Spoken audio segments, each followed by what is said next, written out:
దేవుని పరిశుద్ధ నామమునకు మహిమ కలుగునుగాక. ప్రియులారా, ప్రభునామన మీ అందరికీ వందనాలు. దేవుని వాక్యం ధ్యానిందాము. 2వ సమూయేలు గ్రంథం 9వ అధ్యాయము 3వ వచనం. రాజు, యెహోవా నాకు దయచూపునట్లుగా నేను ఉపకారము చేయుటకు సౌలు కుటుంబంలో ఎవడైనా ఒకడు శేషించున్నాడా అని అతన్ని అడుగగా, సేబా, యోనాతానుకు కుంటికాళ్ళు గల కుమారుడు ఉన్నాడు అని రాజుతో మనవి చేశాను. ప్రియమైన దేవుని బిడ్డలారా, ఈ ఉదయకాల సమయంలో పరిశుద్ధాత్మ దేవుడు మనందరితో మాట్లాడును గాక. ఇక్కడ ఇశ్రాయేలు దేశం అంతటిని దేవుడు రాజు చేతికి అప్పజెప్పారు.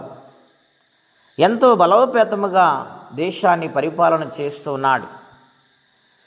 సస్య సంపదలతో ఇశ్రాయేలు దేశము వర్ధిల్లుతున్నది. దేవుని పేరట అనేక రాజ్యాలను జయించాడు దావీదు మహారాజు.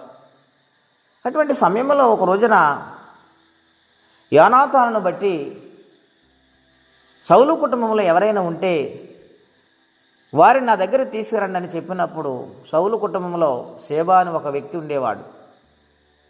ఆయన రాజు దగ్గరకు వచ్చి, నాయనా, లోదేబారులో మాకీరు ఎంట కుంటికాళ్ళు గలవాడు యోనాతాను కుమారుడు ఉన్నాడు, అతని పేరు మెఫీబోషెతు అని చెప్పాడు. అయితే అతను కౌరు పంపండి అని చెప్పాడు. వెళ్ళి ఆయన్ని తీసుకుని వచ్చారు.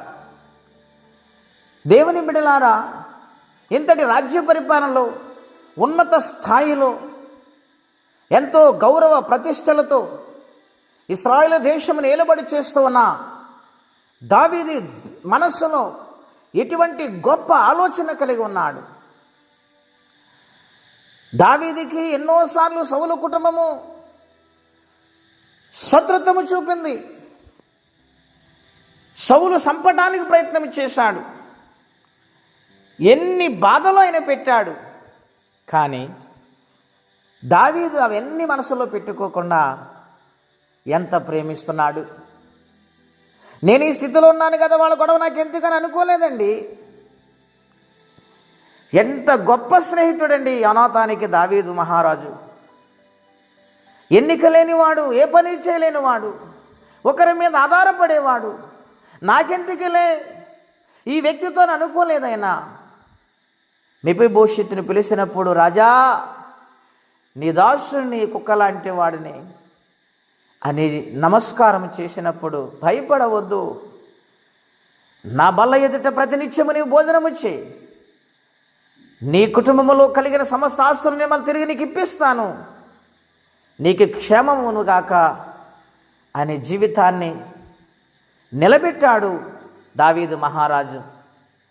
ప్రియులారా, ఇశ్రాయేలులు దేవుడు ఆజ్ఞాపించిన ఒక ఆజ్ఞ ఏమిటంటే, లేవీకాండంలో మనం చూస్తే కనబడుతుంది, ఇశ్రాయేలులలో ఎవరైనా ఒక బీద వ్యక్తి ఒకరిని ఆశ్రయించినప్పుడు ఆ వ్యక్తిని హేళన చేయటము కానీ చులకనగా చూడటము కానీ చేయరాదని దేవుడు ఆజ్ఞాపించాడు.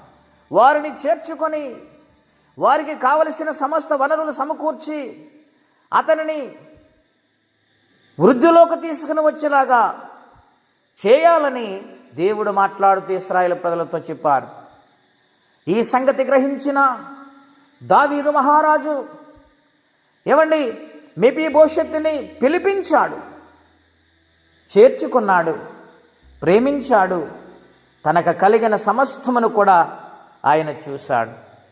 ప్రియులారా, ఈనాటి దినాలలో చాలామంది వాళ్ళ కూడా మాకెందుకు, లేనిపోనిది అంటించుకుంటే సమస్యలు తప్ప, ఇబ్బందులు తప్ప ఉపయోగం ఏమిటని ఎంతోమంది ఉన్నారండి. అదా దేవుని ప్రేమ? ఆలోచన చేయండి. ఎన్నో ప్రార్థనలు చేస్తున్నాము కదూ, జీవితంలో మార్పు అనేది ఉన్నదా?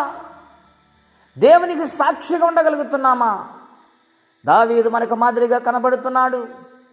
నా యేసుక్రీస్తు ప్రభువారి ఆలోచన ఆయన కలిగి ఉన్నాడు, ప్రేమించగలిగాడు, చేర్చుకున్నాడు.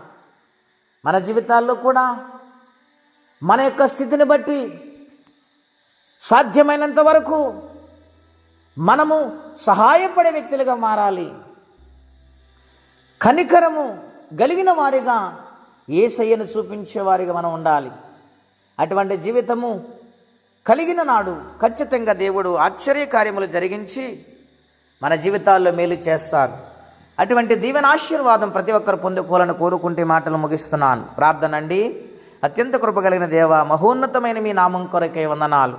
దావీదు లాంటి గొప్ప మనసు మా అందరికీ దయచేయమని, ఎవరి కష్ట బాధలు ఇబ్బందులను వారికి నీ సహాయం పంపించమని, దినం దీవెనకరంగా మార్చమని శ్రీక్రీస్తు వారి పుణ్యనామములో ప్రార్థించి వేడుచున్నాము తండ్రి. ఆమేన్. దేవుడు దీవించునుగాక.